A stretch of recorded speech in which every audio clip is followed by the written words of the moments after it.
Hi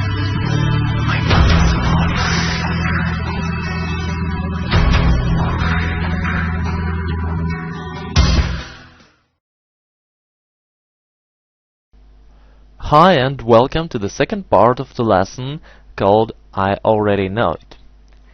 In this video we will repeat the ideas from the previous lesson and also I will illustrate them with a concrete practical example. Quite often chess players tell me something like this. I've studied hundreds of chess books and I already know all the well-known tactical and strategic motifs. So why I'm still not a Grandmaster or at least an International Master? In the first part of this lesson, I have told you the answer. There are two levels of knowledge. The first level, when you just know something, you've heard about it or read about it. And the second level, when certain knowledge becomes a part of your personality, when you use it automatically, when it's integrated in your usual thinking process. In this case, you don't need to repeat this knowledge because you will never forget it. Only the second level of knowledge allows you to apply it to get practical results. However, it's quite difficult to get such profound level of chess understanding. Very often it only seems for a chess player that he already knows something, while he can't use it regularly in his own games. In fact, it means that such player doesn't know it at all. Let's analyze one concrete example. Here we will talk about planning. Okay, what are the plans of both sides here? It's quite standard situation and the plans are well known. Black will prepare and play f5. He will play g6, then will transfer the knight to the g7 through h5 or e8 square, and after that he will finally play f5 and will develop an attack on the king side. This is the black's plan. White is going to attack on the queen side and he will open the position there by playing b4.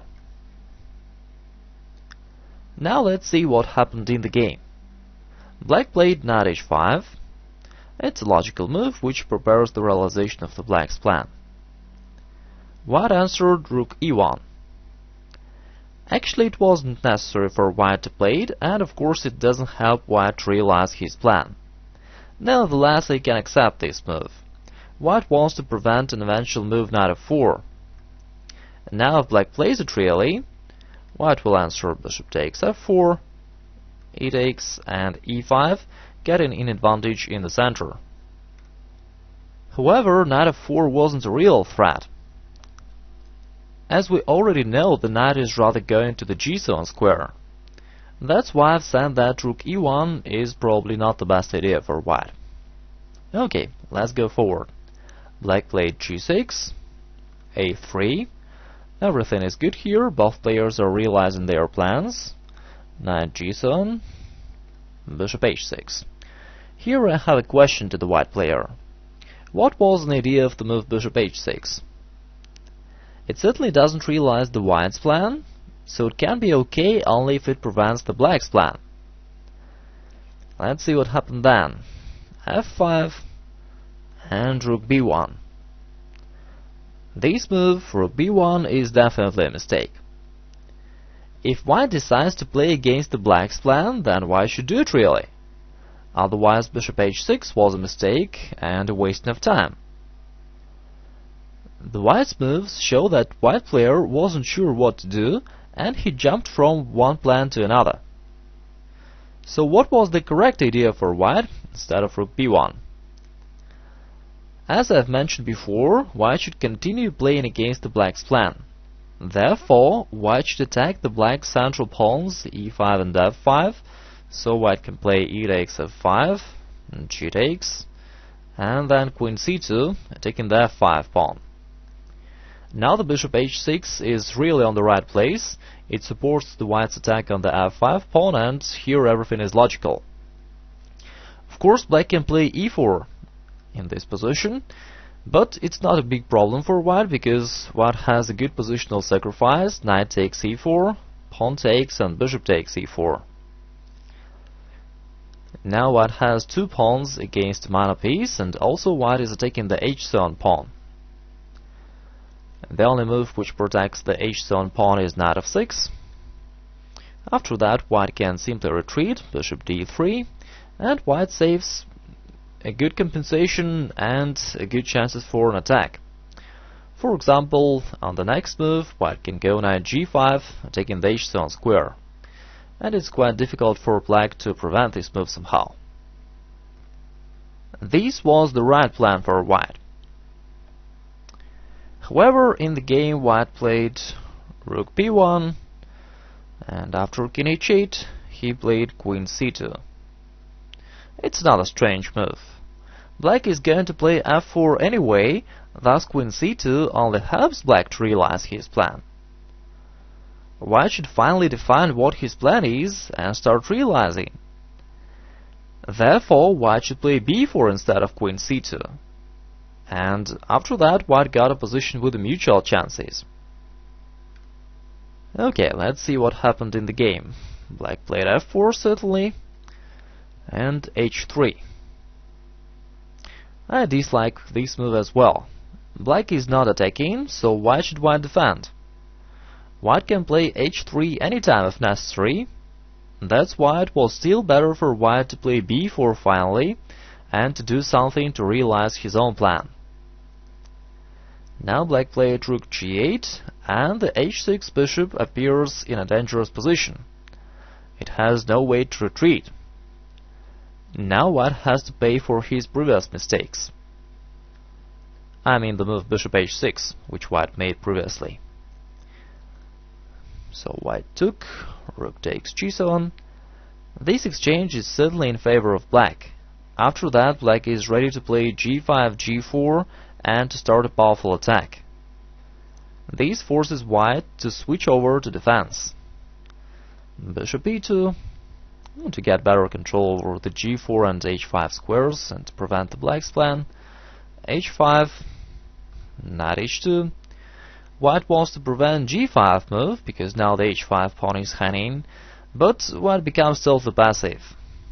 Knight f6, queen d1. White is still trying to prevent the g5 move, but now white becomes totally passive. It was necessary for white to play b4 finally, trying to get some counterplay. Okay, in the game there followed bishop d7, b4. White made this move after all, and I'd like to pay attention to the fact that white played a3 about 10 moves ago, and white spent 10 moves to finally play b4. Okay, c takes, and rook takes b4. Though the white's position is already bad, rook takes b4 is another mistake. After b6, the white's attack on the queen side is over. That's why it would be better for white to take a takes b4 on the previous move. Now the white's position is strategically losing. Black can develop an attack on the king side, while white has nothing to do. Okay, white played queen d3, queen c8. Black is preparing g5, g4, bishop d1, g5, bishop a4, g4. Everything is very simple for black here. Bishop takes, queen takes, king h1, and rook a g8. Now all the black's pieces are taking the white's king side, and black won the game easily afterwards. If you would like to see this game until the end, you can look at the text version of this lesson. Okay, after an analysis of this game, I'd like you to think about this. What would white player answer if we ask him, "Do you know about planning?"